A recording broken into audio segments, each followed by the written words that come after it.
Le cœur d'une nation, le processus électoral américain.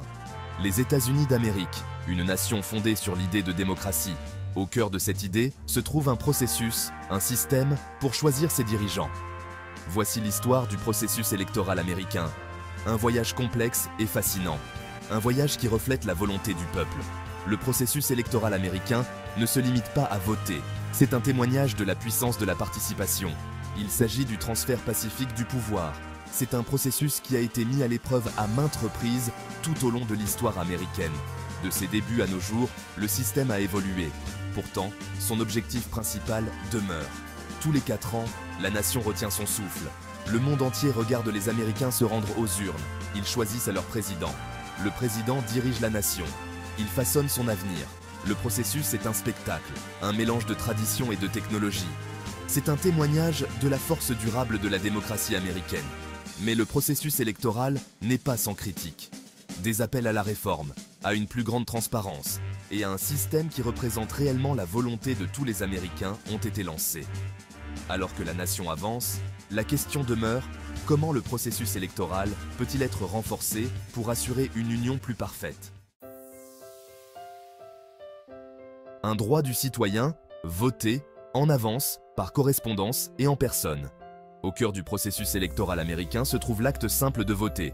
C'est un droit durement acquis et farouchement protégé. Pourtant, la façon dont les Américains votent a changé au fil du temps.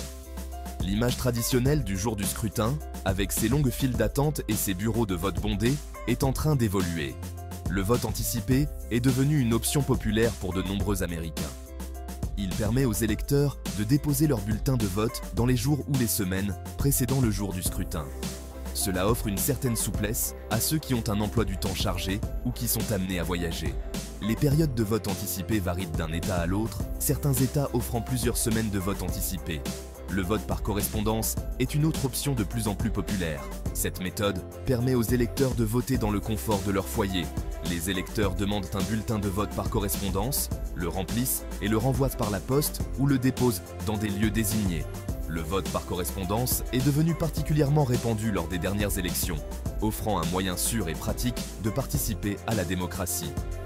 Malgré ces alternatives, de nombreux Américains choisissent encore de voter en personne, le jour du scrutin. Ils se rendent à leur bureau de vote attitré, présentent une pièce d'identité et votent à l'aide de machines à voter électroniques ou de bulletins de vote papier. L'expérience du vote en personne le jour du scrutin reste une tradition chère à beaucoup, une expression tangible de leur devoir civique. La variété des méthodes de vote offertes aux Américains souligne l'engagement en faveur de l'accessibilité et de la participation au processus électoral.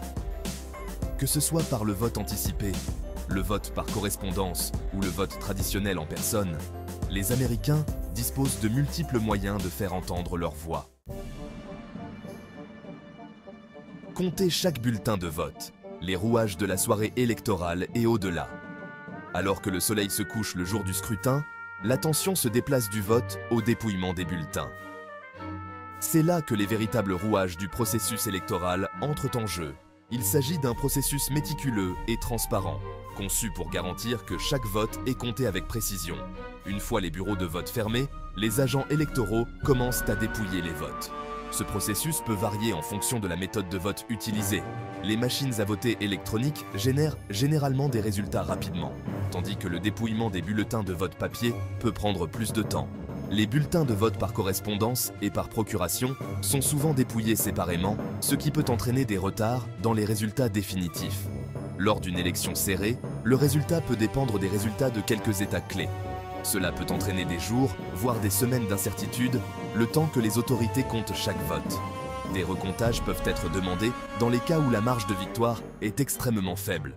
L'élection présidentielle de 2000, avec son fameux recomptage en Floride, est un excellent exemple de la façon dont le processus de dépouillement peut devenir un centre d'attention nationale. Le dépouillement des votes est une étape cruciale du processus électoral, car il garantit l'intégrité et l'exactitude des résultats des élections. C'est un témoignage de l'engagement des responsables électoraux et des bénévoles qui travaillent sans relâche pour s'assurer que chaque vote est compté équitablement. La bataille pour la Floride, l'élection de 2000 est l'ombre des recomptages. L'an 2000, une nation sur le fil du rasoir. l'élection présidentielle entre le candidat démocrate Al Gore et le candidat républicain George W. Bush est indécise. Le résultat repose sur un seul État, la Floride. Le Sunshine State est devenu l'épicentre d'un drame politique qui allait captiver la nation. La course en Floride a été incroyablement serrée. Au fur et à mesure que les votes étaient dépouillés, il est devenu clair que la marge de victoire serait extrêmement faible. Les yeux du monde entier se sont tournés vers la Floride, où un recomptage a été automatiquement déclenché en raison du résultat serré. Le processus de recomptage s'est toutefois avéré tout sauf simple. Hanging Chad et bataille juridique, décryptage de la controverse de l'élection de 2000. Le recomptage des voix de l'élection présidentielle de 2000 en Floride a été entaché de controverses. Au cœur du litige se trouvait l'utilisation par l'État de bulletins de vote à carte perforée qui obligèrent les électeurs à perforer de petits morceaux de papier, appelés chads, pour indiquer leur choix. Les perforations incomplètes, connues sous le nom de Hanging Chads et de Dimpled Chads, ont créé la confusion et ont déclenché un débat sur l'intention des électeurs. Au fur et à mesure que le recomptage s'éternisait, les contestations judiciaires se sont multipliées de la part des équipes de campagne de Gore et de Bush. La question a finalement été portée devant la Cour suprême, dans l'affaire historique Bush contre Gore. La décision de la Cour de mettre fin au recomptage et d'attribuer effectivement les votes du collège électoral de la Floride à George W. Bush continue de faire l'objet de débats et d'examens minutieux. L'élection de 2000 a mis en évidence les vulnérabilités du processus électoral et a exposé le risque que l'erreur humaine et les querelles juridiques influencent le résultat d'une élection serrée. Elle a servi de signal d'alarme pour la nécessité d'une réforme et d'une modernisation du système électoral.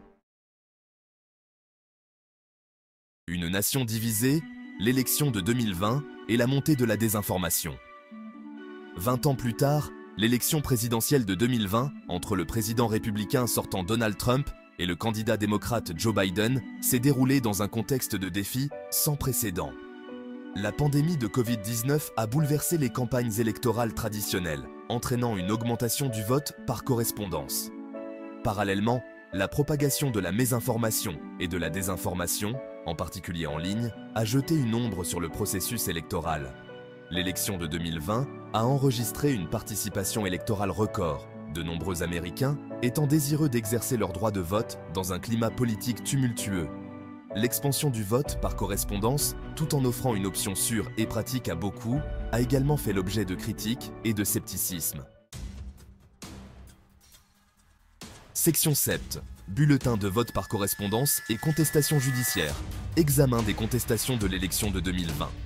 Alors que les résultats de l'élection de 2020 commençaient à tomber au compte-gouttes, il est devenu clair que la course serait serrée dans plusieurs états clés. Le dépouillement des bulletins de vote par correspondance, qui prenait souvent plus de temps que celui des votes en personne, a alimenté l'anxiété et les spéculations. Le président Trump et ses alliés se sont emparés de l'incertitude, proférant des allégations non fondées de fraude électorale massive et d'irrégularité.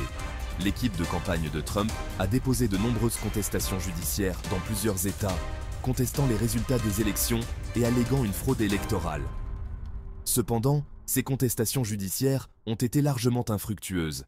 Les tribunaux de tout le pays, y compris les juges nommés par le président Trump lui-même, ayant rejeté les plaintes en raison du manque de preuves.